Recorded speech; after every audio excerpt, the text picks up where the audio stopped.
Bonjour à toutes et à tous. Bonjour à tous. Bonjour Rafi, comment tu Bonjour vas? Solal, je vais extrêmement bien. On a vécu une soirée légendaire, on va vous en parler, tout simplement. Exactement. Et excusez-nous du coup, vous le voyez à nos petits yeux, mais vous l'aurez compris.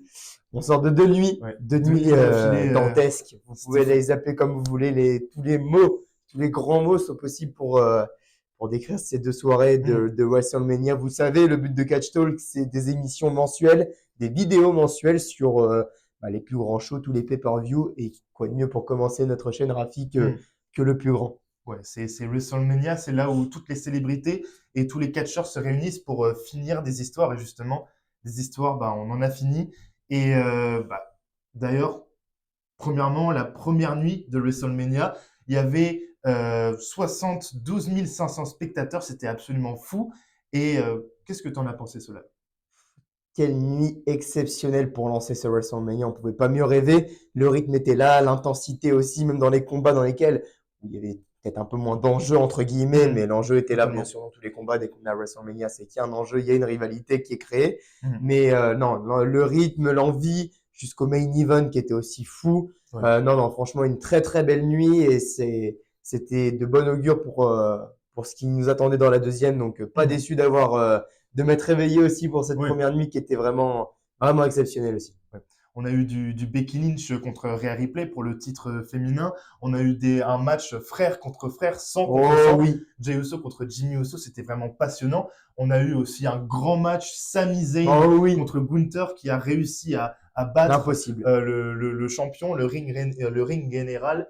666 jours de règne pour le Exactement. champion, l'ancien champion Exactement. intercontinental.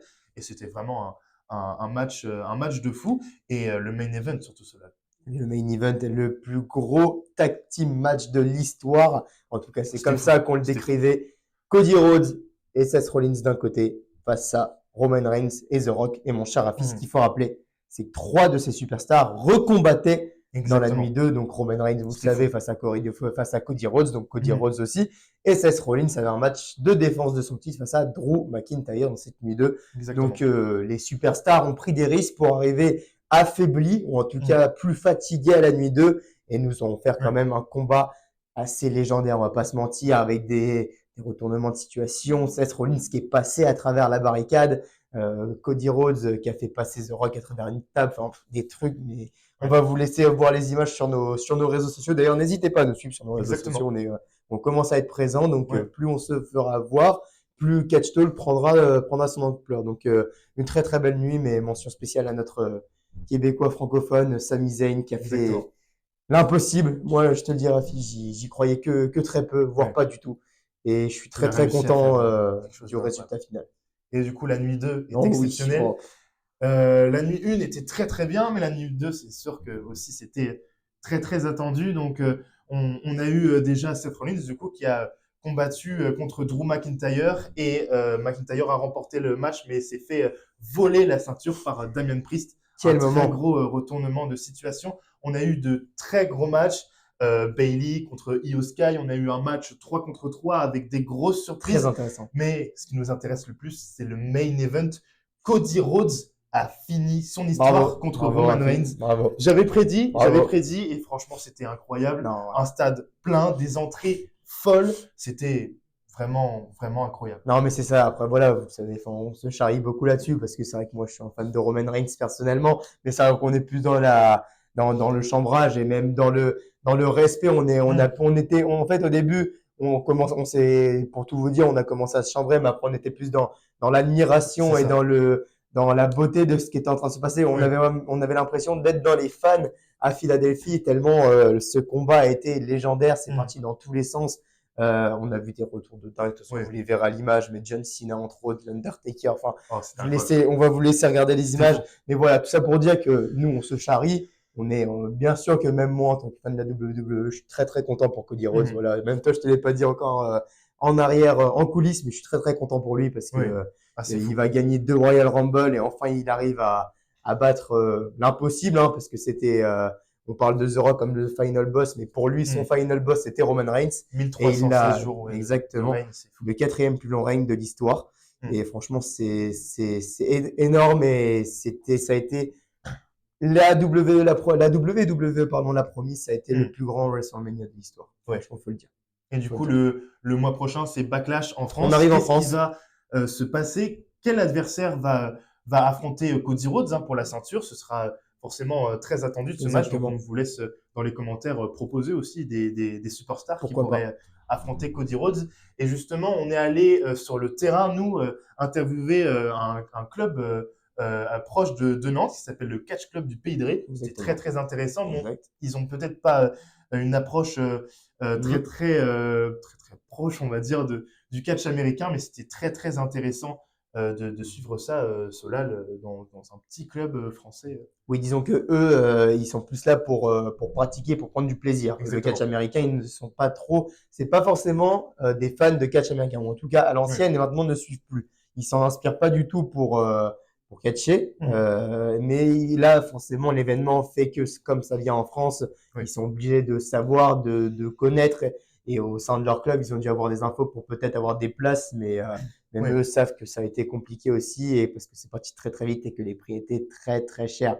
Mais en tout cas, dans cette interview, vous allez voir, donc on est allé poser quelques questions à certains de ces catcheurs sur cet événement, ce qu'ils en attendent et sur l'engouement du catch qui arrive chez nous en France puisque c'est un des pay-per-view justement de notre année à la WWE. Exactement. Bah, merci Solal. Merci à toi, mon Rafi. On voulait justement, avec cette interview, c'était Catch Talk. Et nous, on va se reposer.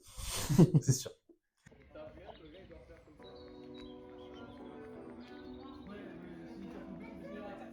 Alors bonjour, je m'appelle Axel, j'ai 23 ans, bientôt 24. Ça fait 6 ans que je suis au Catch Club du Pays de Ré et mon nom de ring c'est D'Artagnan. On n'est pas là pour gagner ou gagner de l'argent ou quoi que ce soit, parce qu'il n'y a pas de catcheur professionnel, on ne fera pas notre vie à faire du catch ou quoi que ce soit.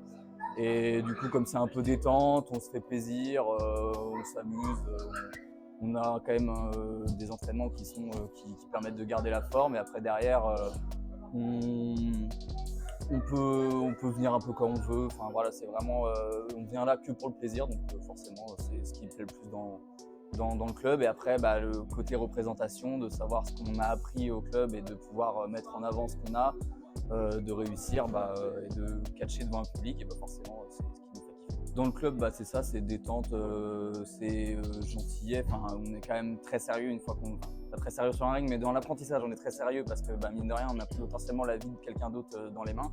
On ne peut pas faire n'importe quoi.